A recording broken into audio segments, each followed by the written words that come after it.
Walk down any beer aisle today, and you are greeted by a literal wall of color and typography. We seem to live in a golden age of choice, where thousands of local artisans brew up unique, hyper-local flavors. Just look at this shelf.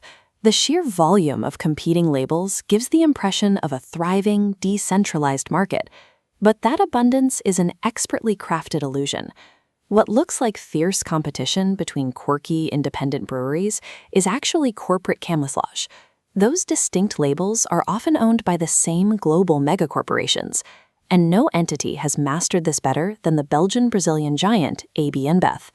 This chart ranks the 10 most valuable beer brands on the planet for 2024. You have familiar names like Corona, Budweiser, Stella Artois, Modelo, and Guinness. On the surface, it looks like a diverse roster of heavyweights. But when you look at the ownership, 8 of these 10 brands route their profits back to one central node, AB InBev. This chart ranks the 10 most valuable beer brands on the planet for 2024. When consumers pick up a specialized six-pack, they often believe their money is supporting a local artisan. In reality, those dollars frequently feed a centralized global monopoly. That centralization is no longer restricted to macro loggers. It is actively creeping into the local craft sector, targeting the very neighborhood taprooms that sparked the craft beer movement to begin with. The artisanal pint on a wooden bar is increasingly falling under a massive shadow cast by industrial giants. The neighborhood brewery is being systematically hollowed out and replaced by a corporate facsimile. It strips away the economic diversity that makes the craft beer industry unique.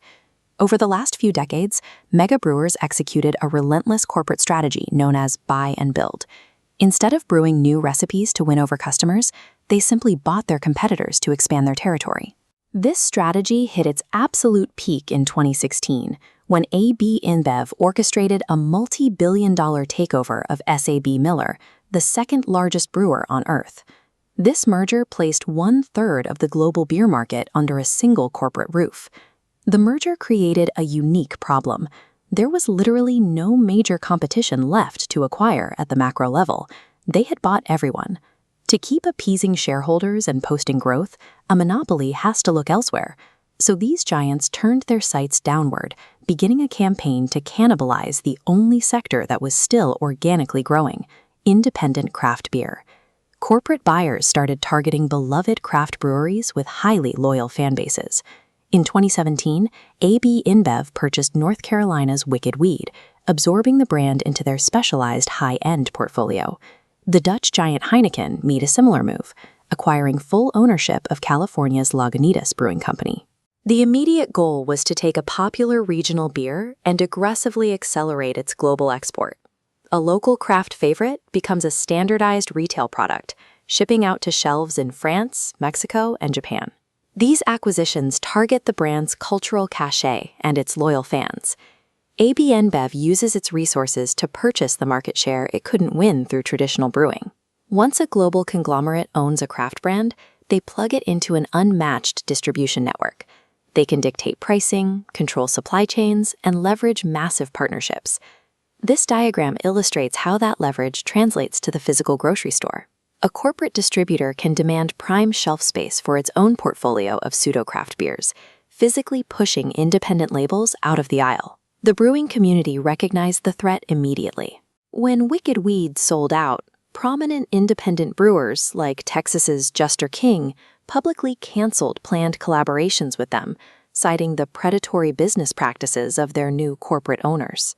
Corporate leverage, rather than liquid quality, dictates which brands reach the consumer. It turns the retail beer market into a zero-sum war zone. The definition of craft beer has fractured. Casual consumers often define it strictly by taste, perfectly happy to drink a corporate-owned IPA if it hits the spot. But step inside a taproom like this, and you see the boots-on-the-ground reality of independent brewing. For the hardcore enthusiast, craft beer is now defined by transparent business ethics and strict independence. To combat corporate camouflage, the Brewers Association introduced a countermeasure designed to clarify exactly who is brewing your beer: the Independent Craft Brewer Seal. The seal features a beer bottle flipped completely upside down. That inversion is entirely intentional.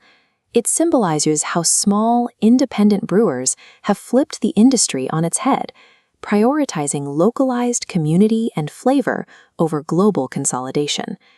In a marketplace designed to be deliberately deceptive, the seal acts as a necessary beacon. It allows buyers to instantly verify if their money is staying within the community. Ultimately, the responsibility falls to the person standing in the checkout line. If true beer variety and local culture are going to survive, it will rely entirely on informed purchasing decisions at the retail level. Look at these direct interactions between independent brewers and passionate consumers. This human element is an entire ecosystem of jobs, creativity, and neighborhood identity. The power to shape the future of the beer industry doesn't lie in a corporate boardroom in Belgium. It lies in the economic choice made every single time someone reaches into the fridge and buys a six-pack.